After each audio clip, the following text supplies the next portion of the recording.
നമ്മൾ പേടിക്കണം കേട്ടോ. എല്ലാവരും ഒന്ന് പേടിച്ചേക്കെ, എല്ലാവരും ഒന്ന് പേടിച്ചിരുന്നു. അപ്പോൾ ഈ പേടിക്കുന്നത് എന്തിനൊക്കെ നിങ്ങൾ പേടിച്ചിട്ടുള്ളത്? ഇരുട്ടിനെ പേടിയാണ് എനിക്ക് പണ്ട്. പിന്നെ ദൈവത്തെ പേടിച്ചിട്ടുണ്ട്, സാത്താനെ പേടിച്ചിട്ടുണ്ട്, വില്ലന്മാരെ പേടിച്ചിട്ടുണ്ട്, പാമ്പിനെ പേടിച്ചിട്ടുണ്ട്, പ്രേത ഭൂത യക്ഷി മാടൻ മറുത ഇതിനെയൊക്കെ പേടിച്ചിട്ടുണ്ട്. പിന്നെ എന്തിനാണ് പേടിച്ചേക്കുന്നത്? പിന്നെ ട്രെയിനൊക്കെ ചീറിപ്പായെന്ന് വരും, ആദ്യം സ്റ്റേഷനൊക്കെ നിൽക്കുമ്പോൾ ഒരു പേടി തോന്നുന്നു, അയ്യോ ഭയങ്കര സാധനം. പിന്നെ വണ്ടിയൊക്കെ നമ്മൾ റോഡ് സൈഡിലൊക്കെ നടക്കുമ്പോൾ നമ്മൾ ശ്രദ്ധിച്ച് നടക്കുന്നത് വണ്ടി ഇടിക്കുന്നുള്ള പേടി കൊണ്ടൊക്കെയാണ്. പിന്നെ പേടി എന്ന് പറഞ്ഞാൽ ഏറ്റവും വലിയ പേടി ഈ പറഞ്ഞ പോലെ മരണഭയം. അത് കഴിഞ്ഞിട്ട് പിന്നെയുള്ള പേടി എന്ന് പറഞ്ഞാൽ മാനം നഷ്ടപ്പെടും എന്നുള്ളൊരു പേടി.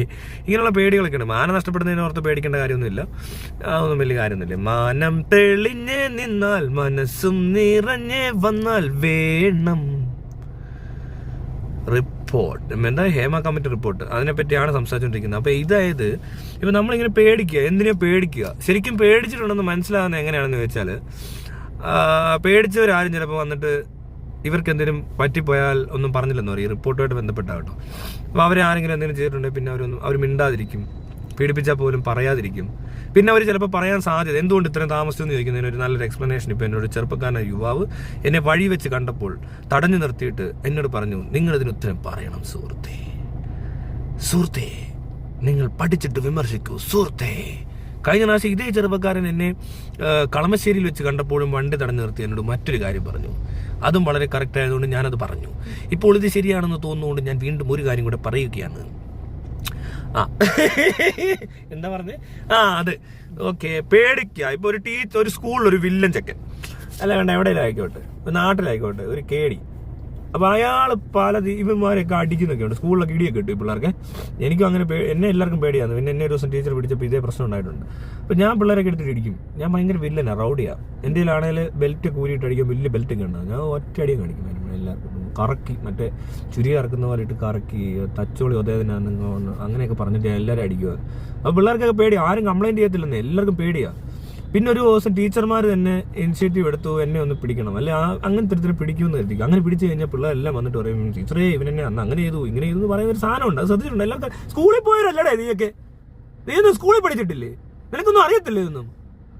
ഇപ്പൊ നാട്ടിലാണെങ്കിൽ തന്നെ നിങ്ങൾക്ക് അറിയരുതോ കൊച്ചിലേക്ക് എന്തെല്ലാം പ്രശ്നങ്ങൾ. അപ്പൊ അതുപോലത്തെ ഒരു വീക്കായിട്ടുള്ളൊരു സമയം ഏത് പ്രായം വരെ ഉണ്ടാവും എന്നുള്ളത് നമുക്ക് കൃത്യം ഒരാളെ പറയാൻ പറ്റത്തില്ല. ചില 20 വയസ്സായാലും 25 വയസ്സായാലും ധൈര്യം വരത്തില്ല.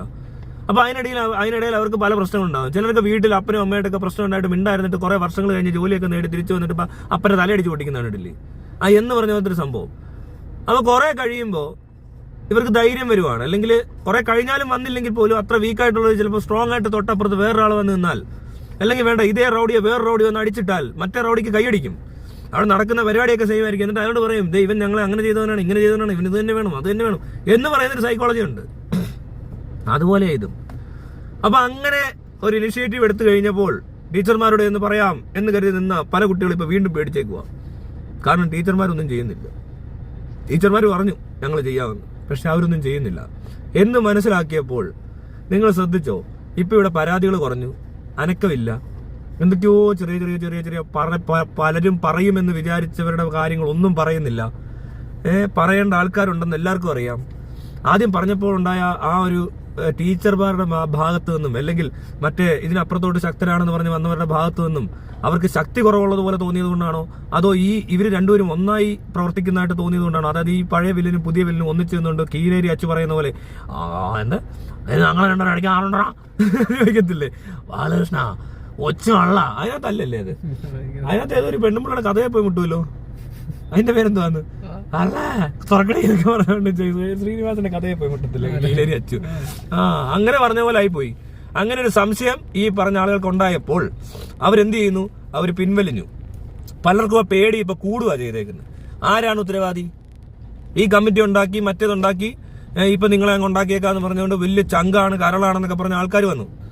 പക്ഷെ അവിടെ ഉദ്ദേശിച്ച എഫക്റ്റ് ഉണ്ടായില്ല. ആക്ഷൻസ് ഒന്നുമില്ലെങ്കിൽ പിന്നെയും വന്നിട്ട് കുറച്ചുപേര് സംസാരിച്ചതിനെ പറ്റി അവർക്കും വലിയ കാര്യമായ സഹകരണം കിട്ടിയില്ല. കാരണം അവരൊന്നും ഡയറക്റ്റ് കൊണ്ട് കേസ് കൊടുക്കേണ്ട ആവശ്യമില്ല. കേസ് സ്വമേധയാ ഗവൺമെന്റ് എടുത്തുകൊണ്ട് ഈ കാര്യം മുന്നോട്ട് കൊണ്ടുപോകണം. റേപ്പ് എന്നൊക്കെ പറഞ്ഞ സംഭവം വിളിച്ച് പറഞ്ഞത്. അപ്പൊ അവർക്ക് വേണ്ടത്ര നീതി കിട്ടുന്നില്ല എന്ന് കണ്ടപ്പോൾ വളരെ ഇൻഡയറക്റ്റ് ആയിട്ടുള്ള ഒരു അടിച്ചമർത്തലൂടെ നടന്നിട്ടുണ്ട്. നമ്മൾ കാണും എന്ന് മനസ്സിലാക്കുന്നത്. ഇപ്പൊ എനിക്ക് നിങ്ങൾക്കൊക്കെ ഇരുന്ന് ഇങ്ങനെ പറയാം, പക്ഷെ മറ്റേ ഇപ്പോഴും പറയാൻ പറ്റിയിട്ടില്ല. പറഞ്ഞവരെ വന്ന് പറയുന്നു, എന്താ ഇപ്പൊ പറഞ്ഞു, എന്താ ഇന്നലെ പറയാന്, അങ്ങനെയുള്ള കാര്യങ്ങൾ ചെയ്തു. പലരുടെയും പ്രീവിയസ് ഹിസ്റ്ററി എന്നൊക്കെ പലതുമൊക്കെ എടുത്തുകൊണ്ട് വന്ന് അവരെ അപമാനിക്കാൻ ശ്രമിച്ചു. ഇതിനൊക്കെ ടൈം കൊടുത്തത് ആരാണ്? ഈ കമ്മിറ്റി റിപ്പോർട്ട് എടുത്തുകൊണ്ട് വന്ന് നേരിട്ട് ഈ പറഞ്ഞ രീതിയിൽ നിയമപരമായി തന്നെ നേരിട്ടിരുന്നെങ്കിൽ ഈ ഗതികേട് ഇവർക്ക് ആർക്കും ഉണ്ടാകത്തില്ല. അതിനു പകരം ഇത് വെച്ചോണ്ടിരുന്ന് വേട്ടക്കാരൻ ഈ പറഞ്ഞു വന്ന പോലീസുകാരനേക്കാളും കഴിവുള്ളവനും അല്ലെങ്കിൽ പിടിപാടുള്ളവനും അല്ലെങ്കിൽ ശക്തനുമാണെന്ന് തോന്നിക്കഴിഞ്ഞാൽ വീണ്ടും ഇരകൾ എവിടെ നിന്ന് വരും? ഈ ഇരകൾ മിണ്ടാതെ തന്നെ ഇരിക്കും. ഇതിന്റെ പൂർണ്ണ ഉത്തരവാദിത്വം ആരുടെയാ? അതിനകത്ത് ഇവിടുത്തെ നിയമ സംവിധാനത്തിനും പോലീസിനും ഈ ഭരണകൂടത്തിനും ഉണ്ട്. ഇന്നിപ്പോ ഈ സാധനം അടിച്ചമർത്താൻ തന്നെയാണ് ശ്രമിച്ചുകൊണ്ടിരിക്കുന്നത്. വന്ന് സംസാരിച്ച മന്ത്രിയും അല്ലെങ്കിൽ ഈ പറഞ്ഞ നേതാക്കന്മാർ ആരും ആയിക്കോട്ടെ, പ്രസിഡന്റ്, സെക്രട്ടറി എല്ലാം വന്നിരുന്ന് പറഞ്ഞത് ഇതെങ്ങനെയും ഒതുക്കാനാ. പലപ്പോഴും എന്തോ പ്രഗത്ഭനായ ഒരു ഡയറക്ടറാണെന്ന്. അതിന് ആരാ അത് പറഞ്ഞത്? ഇതൊക്കെ കേൾക്കുമ്പോൾ ബാക്കിയുള്ളവരെന്താ മിണ്ടായിരിക്കത്തില്ലെന്നാണോ വിചാരിച്ചത്? അവരൊക്കെ ഓടിക്കാണും. ഇനി അവർക്ക് എവിടെയെങ്കിലും പറയാനുണ്ടോ? അവരിനി വല്ല തമിഴ്നാട്ടിൽ വല്ലതും പോയിരുന്ന് പറയേണ്ടി വരും. ഇനി നിങ്ങൾക്ക് ഒരു വഴിയേ ഉള്ളൂ, മോഡിജിയോട് പറയാം. മോഡിജിയോട് പറഞ്ഞാൽ മോഡിജി അത് സുരേഷ് ഗോപിയോട് പറയും. സുരേഷ് ഗോപി താടിയൊക്കെ ഡൈ ചെയ്ത് ഇവിടെ ഇത്രയും ഭാഗത്ത് വെള്ള, ഇവിടെ കുറച്ച് കറുപ്പ്, ഇതൊക്കെ അടിച്ചുകൊണ്ട് ഇങ്ങോട്ട് ഇറങ്ങി വരും. ഇങ്ങനെയൊക്കെ വന്നിട്ട് പറയും. പേടിപ്പിച്ചിട്ട് വരുന്നവരോടെ പേടിപ്പിച്ച കാര്യം ചോദിക്കാവോ? ആരെങ്കിലും പീഡിപ്പിച്ച് ഇനി വരട്ടെ അപ്പം ചോദിക്കാമെന്ന് പറയും. മനസ്സിലായോ? അല്ലാതെ പുള്ളിക്ക് ഇതെന്ന് പറഞ്ഞിട്ട് ഒരു കാര്യമില്ല. ഒരു വെളിവിൽ പിന്നെ ഈ സുരേഷ് ഗോപിയുടെ റെസിഗ്നേഷൻ എന്ന് പറഞ്ഞിട്ട് കുറച്ച് പരിപാടി നടക്കുന്നുണ്ട് കേട്ടോ.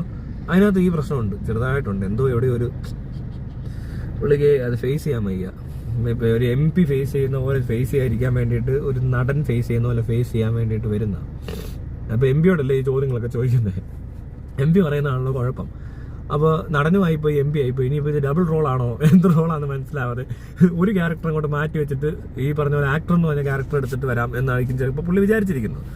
ഇനി അത് മുന്നോട്ട് എന്തെങ്കിലും ആലോചിച്ചിട്ടാണോ അതോ പഴയതെന്തെങ്കിലും ആലോചിച്ചിട്ടാണോ എന്ന് എനിക്കറിയത്തില്ല. പക്ഷെ എന്നാലും ഈ കാണിക്കുന്നതിനകത്ത് ചെറിയൊരു അപാകതയുണ്ട്. പിന്നെ MP സ്ഥാനം രാജിവെച്ചിട്ട് വന്ന് സിനിമയിൽ അഭിനയിക്കാൻ ഇത്രമാത്രം എന്താ ആവശ്യം എന്നുള്ളത് എനിക്ക് മനസ്സിലാവുന്നില്ല. 22 പടത്തിനാണ്ട് കയറി അഡ്വാൻസ് മേടിച്ചെന്ന് പറയുന്നത്. 22 പടം പോയിട്ട് 2 പടം ഇറങ്ങി തന്നെ പൊട്ടുമ്പോൾ ബാക്കിയുള്ള പടം എല്ലാം നിർത്തിക്കോളും. അത്രേ സംഭവിക്കാൻ പോകുന്നുള്ളൂ. പിന്നെ ഇവൻ്റെയൊക്കെ പടം ഇനി പോയി ആര് കാണാനാ? മൊത്തത്തിൽ ആൾക്കാർക്ക് വെറുത്ത് എല്ലാത്തിനും ഈ പറഞ്ഞ ഈ വെറ്ററൻസിനെ മൊത്തം എടുത്ത് തോട്ടിക്കളയണം. അതാണ് ഇപ്പോഴത്തെ ആവശ്യം.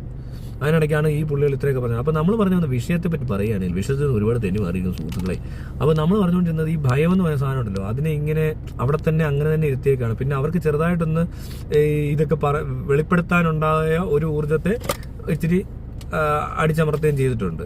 അതിന് കാരണം എന്ന് പറഞ്ഞാൽ ഡയറക്റ്റ്ലി അല്ല, ഇൻഡയറക്റ്റ് ആയിട്ട് നമുക്ക് അപ്പുറത്ത് നിൽക്കാൻ ഒരാളില്ല, നിങ്ങൾക്ക് സംരക്ഷണം തരും, അല്ലെങ്കിൽ നിങ്ങളെ രക്ഷിക്കും, അല്ലെങ്കിൽ നിങ്ങളുടെ ഈ പരാതി മേൽ ഒരു നടപടി ഉണ്ടാകും എന്ന് പറയേണ്ട സ്ഥലത്തുനിന്ന് അത് പറയാതിരുന്നപ്പോൾ ഇവിടെ ഈ കണ്ടുകൊണ്ടിരുന്ന ഭയന്നിരിക്കുന്ന അല്ലെങ്കിൽ ഇന്ന് വരെ ഇത് പറയാൻ പറ്റാതെ പോയ ആരോടും പറഞ്ഞിട്ട് കാര്യമില്ലാന്ന് തന്നെ വിചാരിച്ചുകൊണ്ടിരുന്നവർക്ക് അത് തന്നെ അങ്ങനെ തന്നെ വിശ്വസിക്കാനുള്ള അവസരം കൂടി കുറച്ചും കൂടി നന്നായിട്ട് ഉണ്ടാക്കി കൊടുത്തിട്ട് ഇനിയും കൂടുതൽ പീഡനങ്ങൾക്ക് പ്രോത്സാഹനം നൽകിക്കൊണ്ട് ഈ പരിപാടി അവതരിപ്പിച്ച എല്ലാവർക്കും എൻ്റെ ശുഭദിനം.